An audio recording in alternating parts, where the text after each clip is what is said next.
Selamat sejahtera kepada Encik Rashid bin Bujang dan rakan-rakan sekalian. Saya Beatrice Landa Anadian. Hari ini saya akan membentangkan tajuk tugasan saya, iaitu Bahasa Melayu sebagai bahasa ilmu realiti atau retorik. Yang pertama, apa itu bahasa ilmu? Bahasa ilmu adalah varian bahasa formal untuk mentransfer, mensirkulasi dan mendokumentasikan konsep teknikal secara akademik. Dalam asas perundangan, dalam perkara 152 Perlembagaan Persekutuan mempertabatkan bahasa Melayu sebagai bahasa kebangsaan.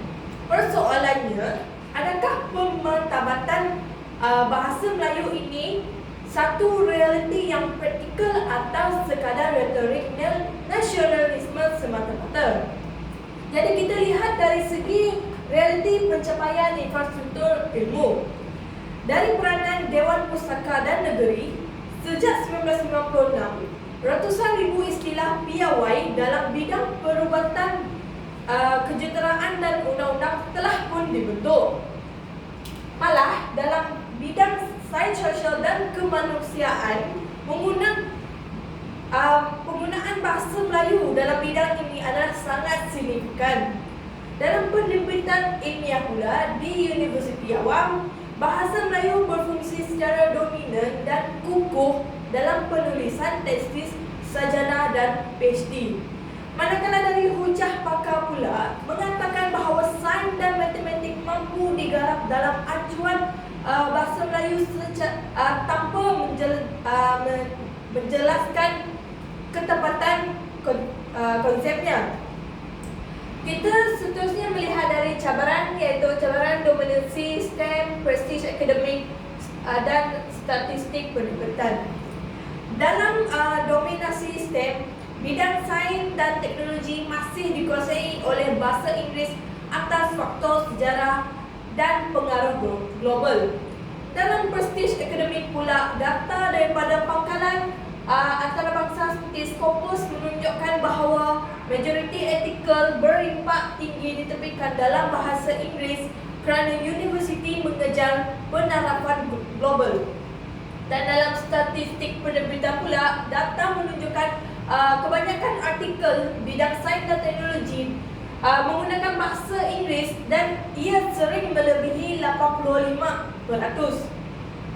Jadi kita lihat perbandingan bidang, iaitu 3 bidang yang kita bandingkan, iaitu perundangan, sains teknologi dan ekonomi.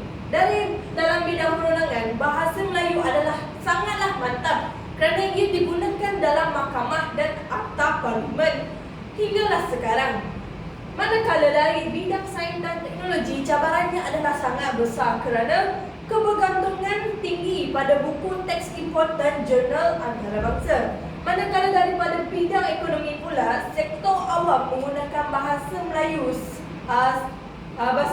sektor korporat atau multinasional didominasikan oleh bahasa Inggeris kerana bahasa Inggeris adalah lingua franca untuk bahasa perdagangan sekarang ini. Jadi kita lihat daripada isu pragmatik dan kerjaya dalam kebolehpasaran. Pada masa kini, persepsi pelajar terhadap penggunaan bahasa Inggeris adalah sebagai tiket mobiliti sosial dan kerjaya mencapai kedudukan bahasa Melayu. Manakala daripada kelewatan terjemahan, perkembangan sains dan yang pesat menyebabkan buku terjemah bahasa Melayu sering ketinggalan berbanding teks asal. Manakala daripada sistem merit, kenaikan pangkat akademik lebih mengutamakan jurnal berindeks Scopus atau Web of Science yang majoritinya dalam bahasa Inggeris. Kerana cabaran daripada penggunaan bahasa Inggeris ini, saya telah mencadangkan 3 strategi untuk membuatkan bahasa Melayu adalah bahasa ilmu dalam negara kita. Yang pertama adalah reformasi sistem merit. Penerbitan ilmiah berkualiti dalam bahasa Melayu mesti diberi nilai setara dalam penilaian prestasi pensyarah. Yang kedua adalah penterjemahan agresif dan AI. memperkasakan Institut Terjemahan dan Buku Malaysia iaitu IBTM, dan kita perlu memanfaatkan teknologi kecerdasan buatan iaitu AI untuk mempercepatkan terjemahan karya saintifik global. Dan yang terakhir adalah kerjasama serantau. Kita perlu membukukan ekosistem ilmu bersama Indonesia dan Brunei untuk mencipta pasaran pembaca yang lebih luas. Jadi secara kesimpulannya, bahasa Melayu mempunyai sejarah dan asas institusi yang sangat kukuh untuk berfungsi sebagai bahasa ilmu.